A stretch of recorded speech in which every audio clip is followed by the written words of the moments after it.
Bom dia a todos, bom dia a todas, bom dia para você que nos assiste pela TV UFMA no Maranhão e pela Pop TV em Sobradinho e Porto Alegre. Sejam todos muito bem-vindos e bem-vindas ao nosso programa. Hoje é quarta-feira, dia de conhecer aí a prévia da inflação, o IPCA 15, mas a gente também vai falar do encontro recente do Haddad com a Fitch lá em Nova York, o que saiu disso. Vamos falar das bets e nessa esteira também vamos falar aí de um outro assunto ligado ao Bolsa Família. Tem bastante coisa para a gente discutir com vocês hoje. Mas antes de tudo isso, eu vou dar bom dia para o André. Bom dia, André, como você tá? Bom dia, Débora. Bom dia a todos os nossos telespectadores. Dia da inflação aí, então. Quem diria, nosso amigo mercado foi surpreendido novamente. Tá muito bom o nosso amigo mercado aí. Eu já falei que eles têm que começar a fazer previsões em búzios aí, que eles devem acertar mais aí, porque mais uma vez o mercado errou a previsão e foi surpreendido. Vamos explicar então o comportamento do IPCA 15, essa prévia da inflação para vocês, mas a gente também vai, para variar, falar das bets aí, mais um dado aí mostrando aí o perigo aí para as bets na questão econômica, como que bets tiram dinheiro do PIB brasileiro. Vamos falar de falas do Haddad, mas a gente já pode começar, Débora, pela nossa agenda do dia, né? Então, o que a gente tem, nosso telespectador pode enfrentar nesse dia de hoje? Bom, hoje a agenda está extensa, mas já vou até dar um spoiler, porque a de amanhã está maior ainda. Mas vamos lá. 6 horas na França, saiu o relatório trimestral das perspectivas econômicas globais. Na França, porque foi a OCDE que divulgou. No Brasil, 8 horas, a gente teve NCC-M de setembro, sondagem da construção civil também de setembro, ambas medições aí da FGV, e 8h30, conta corrente e investimento direto no país de agosto, medição aí do Banco Central. Às 9 horas, saiu o IPCA 15 de setembro, a prévia da inflação, como o André já adiantou, surpreendeu bastante as expectativas. Inclusive, até eu nessa vez fiquei surpresa, mas isso é assunto para daqui a pouquinho. 9h30 da manhã na zona do euro, a dirigente do Banco Central Europeu, Elizabeth McCall, vai participar de uma mesa redonda. E às 10h30, o Instituto de Finanças Internacionais vai lançar um relatório de monitor de dívida global. Então, até aqui foi o que já aconteceu durante essa manhã. A partir daí, a gente tem outros dados que devem sair e podem mexer com o mercado, principalmente os estoques de petróleo. Então, lá nos Estados Unidos, tem as vendas de moradias novas de agosto, agorinha às 11 horas, e às 11h30, esses estoques de petróleo, na semana até dia 20 de setembro, algo que tem potencial de mexer com o preço da commodity, que está muito instável, tanto por questões de demanda, quanto por questões de oferta. Até já adianto, hoje o preço do petróleo está caindo depois da alta que a gente viu acontecer ontem. Às 7 horas, olha só, às 17 horas, o ministro da Fazenda, Fernando Haddad, vai participar da Brasil Conference, aqui está em inglês, mas enfim, Brasil Conference, evento do Safra em São Paulo. E a gente tem a diretora do FED, a Adriana Kugler, participando de um evento sobre perspectivas econômicas nos Estados Unidos no mesmo horário. Às 8h50, o Banco do Japão vai divulgar a ata da última reunião de política monetária. Então aqui é um dia mais voltado na agenda doméstica para o IPCA 15 e nos Estados Unidos para os pronunciamentos de dirigentes do Banco Central e para os estoques de petróleo. Então a gente tem mais agenda voltada aqui hoje para o cenário doméstico mesmo. Então o IPCA 15 é pensando em Brasil, o evento aí de maior peso, né, o indicador de maior peso da agenda. E continua a Assembleia Geral das Nações Unidas, a Assembleia da ONU, acontecendo ao longo do dia e durante a semana. Então, a agenda hoje realmente cheia, mas com muita expectativa aí, justamente, que já passou, mas a grande expectativa era o IPCA 15. Vamos então agora começar o nosso giro pelo mundo, Débora. Então tem aqui a notícia que a gente sugere todo dia aqui para vocês aí, recorde do S&P 500 do Dow Jones, IPCA 15 no radar, mas na Ásia aí a coisa foi meio bagunçada, né? Teve lugar que subiu, principalmente ligado à China, lugar que caiu aí. Por que teve essa confusão toda na Ásia? Hoje a Ásia está com aquele comportamento misto, as bolsas lá não foram numa única direção. Quem mais descolou do movimento em bloco da Ásia foi o Nikkei 225, que acabou indo para o terreno negativo e caiu 0,19 hoje. Foi a bolsa que teve ali o comportamento realmente da contramão das demais. O restante, as bolsas inclusive mais ligadas à China, então a gente está falando do Xangai Composto como índice, né, de principal índice chinês, e o Shenzhen Composto, que é o menos abrangente, indo para o terreno positivo e estendendo as altas do dia de ontem. Por quê? Ontem a gente teve aquele pacote de estímulos que foi o maior desde a pandemia da Covid-19 em 2020, e aí a gente tem essa continuidade dos estímulos hoje. Outras taxas de curto prazo foram cortadas lá na China. Então, apesar daquela frustração da sexta-feira, das taxas de 1 e 5 anos terem sido mantidas, as taxas mais de curto prazo e até outros pontos ali, como as taxas compulsório, as taxas de desconto ali tendo sido cortadas ao longo da semana, e agora uma nova taxa cortada, as taxas de referência de 1 ano, que são realmente aí também de curto prazo, elas mexeram com o sentimento do investidor, que passou a ver a China como um potencial ali estimulador, na verdade as medidas da China como uma potencial estimuladora da economia.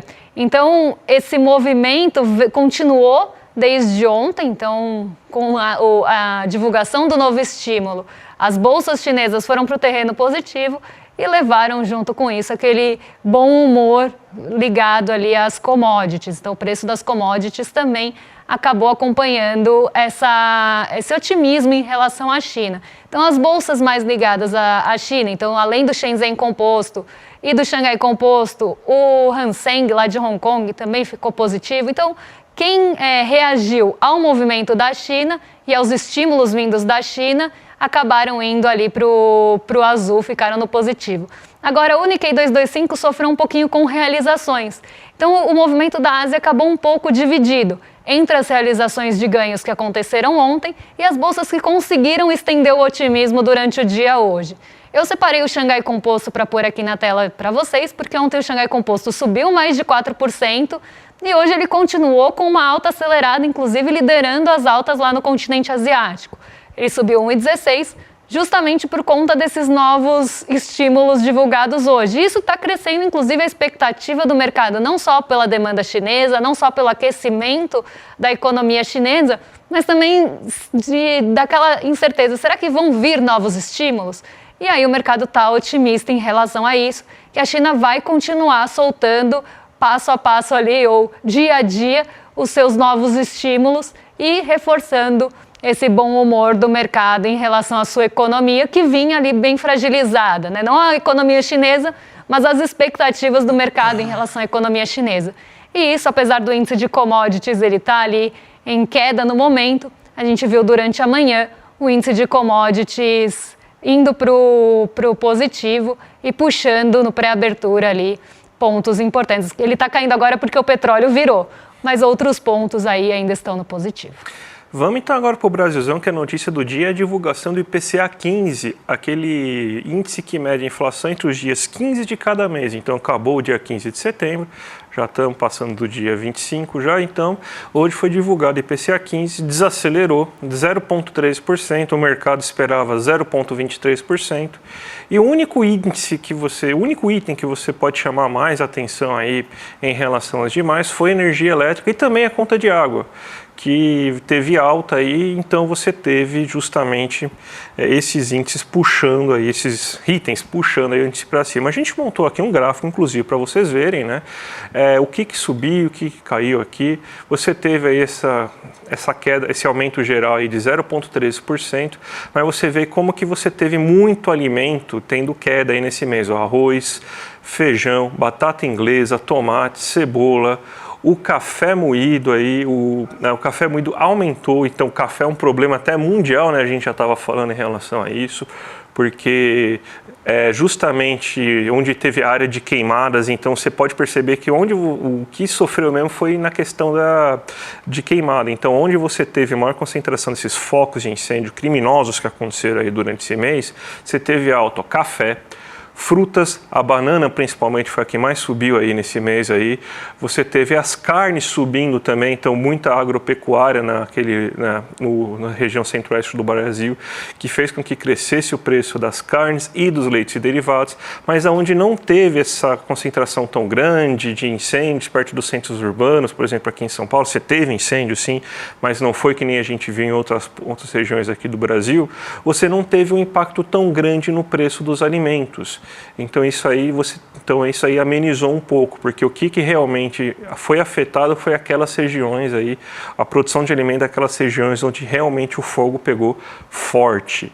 Você vê que a energia elétrica, a gente entrou em bandeira vermelha tipo 1, ela cresceu 0,84%. Então isso aí também aumentou aí o custo aí desse mês. Então esse 0,13 ocorreu muito por causa desse preço da energia elétrica, senão provavelmente a gente teria deflação de novo, acreditem vocês. Só não teve porque a gente teve essa mudança tarifária da energia elétrica. E os combustíveis ajudaram bastante aí, ó.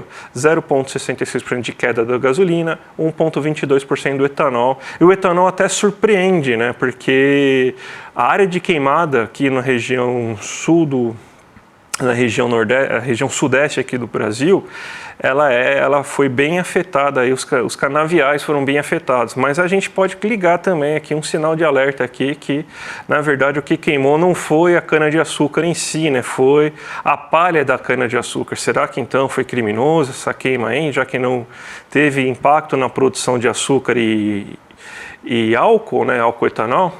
Para a gente pensar aí um pouco em relação a isso, né?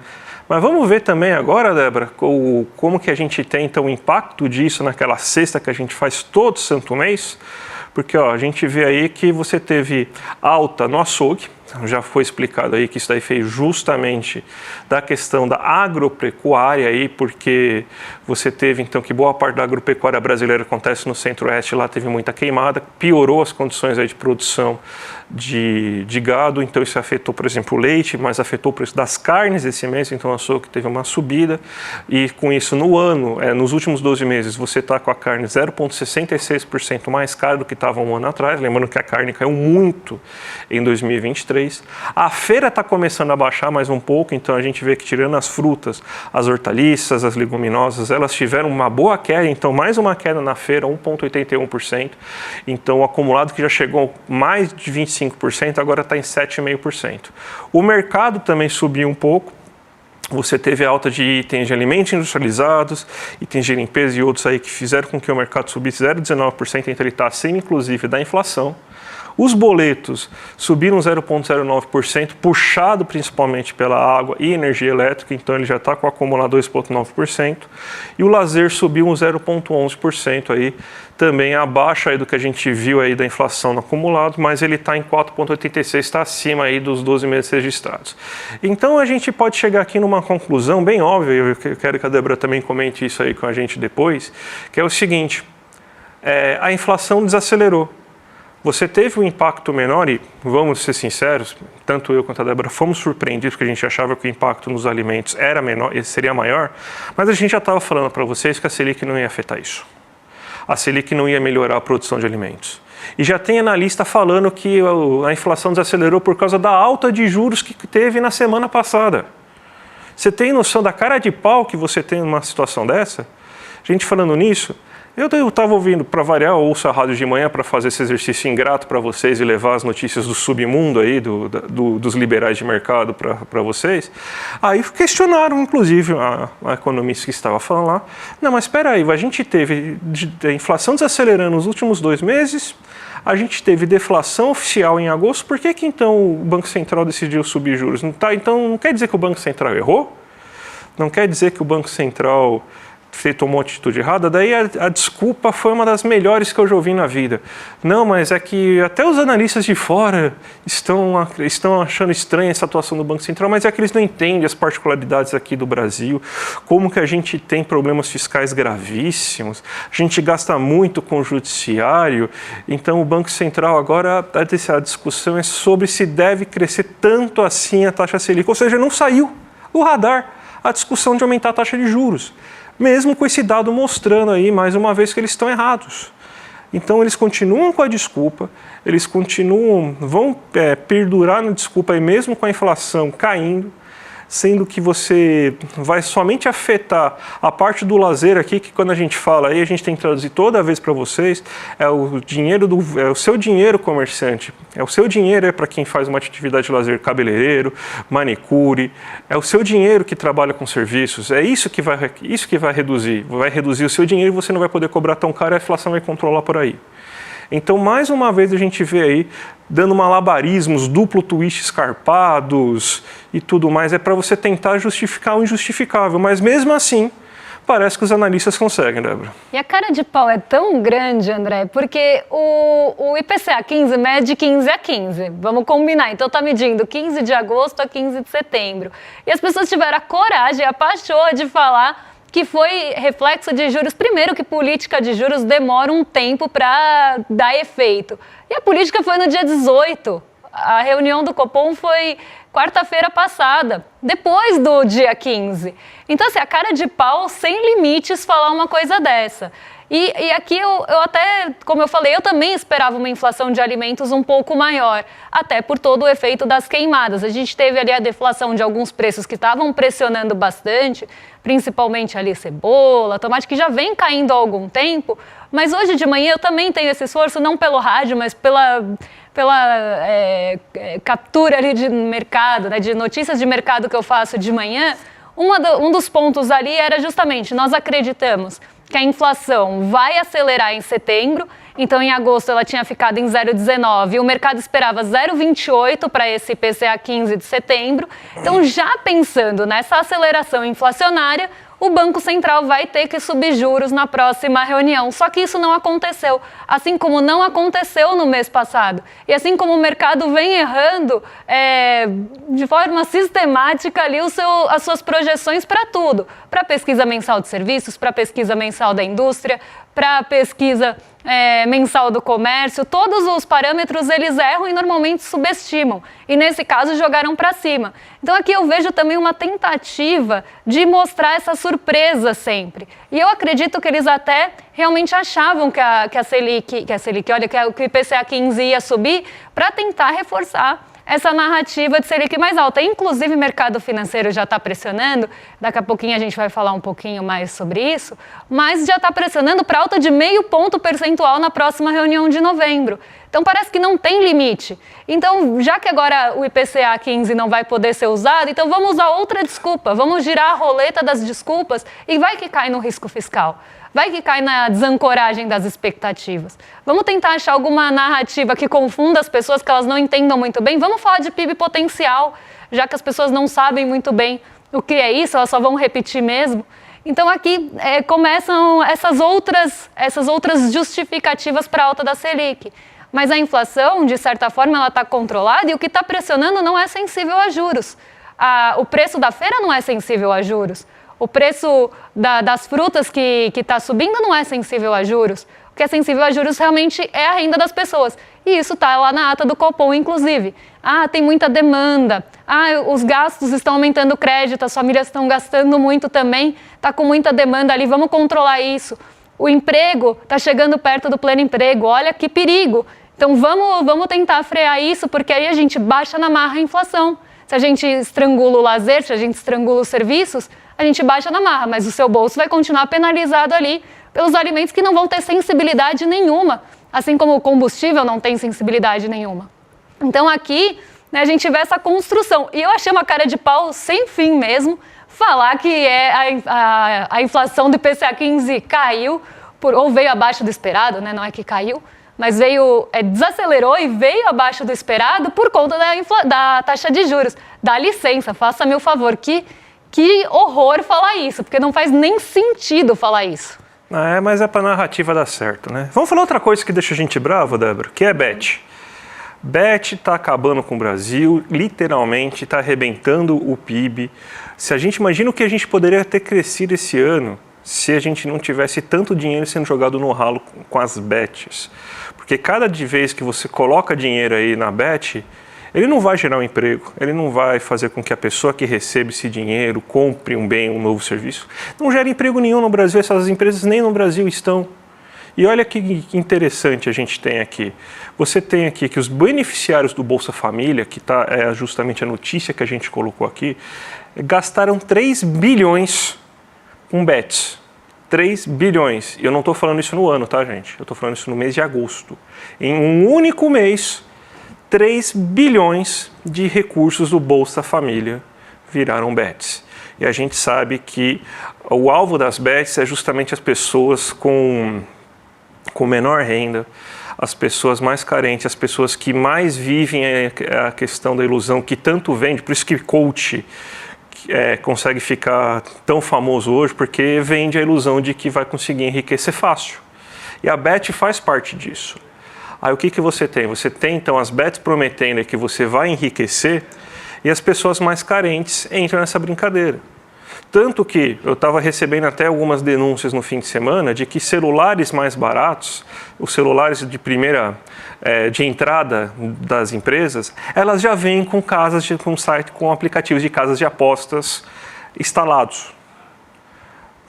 Que quando você tem cartão pré-pago, quando você tem que comprar crédito, ou seja, se não tem uma conta pós-paga, você tem que todo dia você recebe bônus dessas empresas aí de bet para você jogar no site deles. Então é quase que impossível, se você não tiver uma boa cabeça, suportar isso. E aqui está mostrando justamente o quê? Que é dessas pessoas mais pobres que eles estão tirando mais. 3 bilhões em apenas um mês. Um único mês. É um absurdo um negócio desse. São 3 bilhões que poderiam ser comprados de bens, serviços, poderia estimular a economia.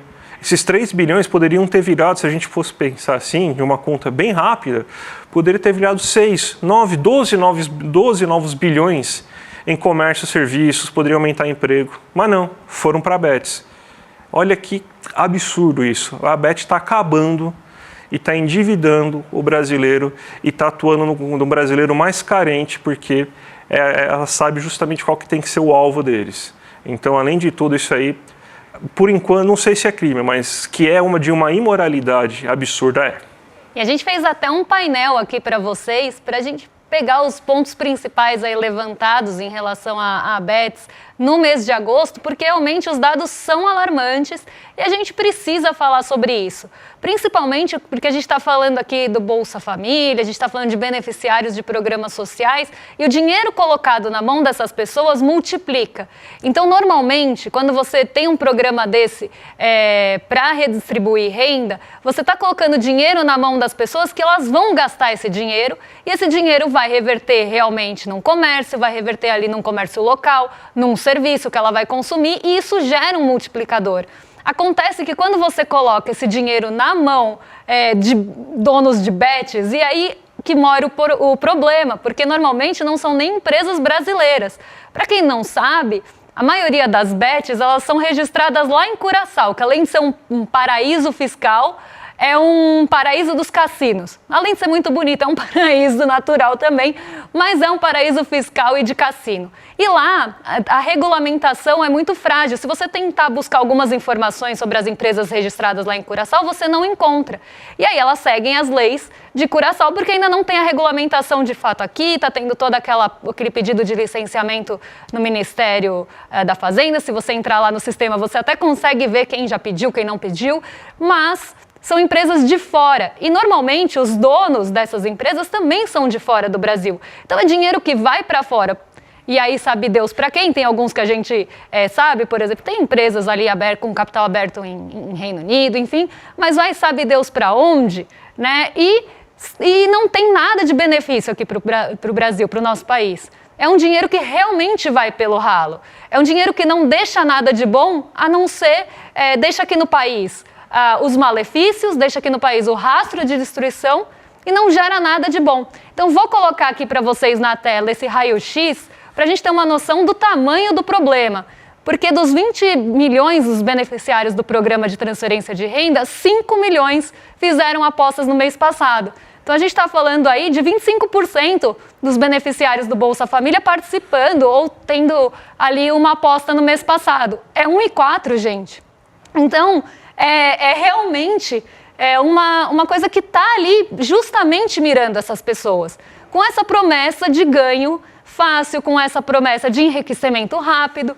E aí esse discurso é muito sedutor. Na mediana, claro que aqui a gente tem para mais e para menos, o valor gasto por pessoa foi de R$100 e do total de apostadores, 70 são chefes de família, ou seja, quem de fato recebe o dinheiro transferido pelo governo.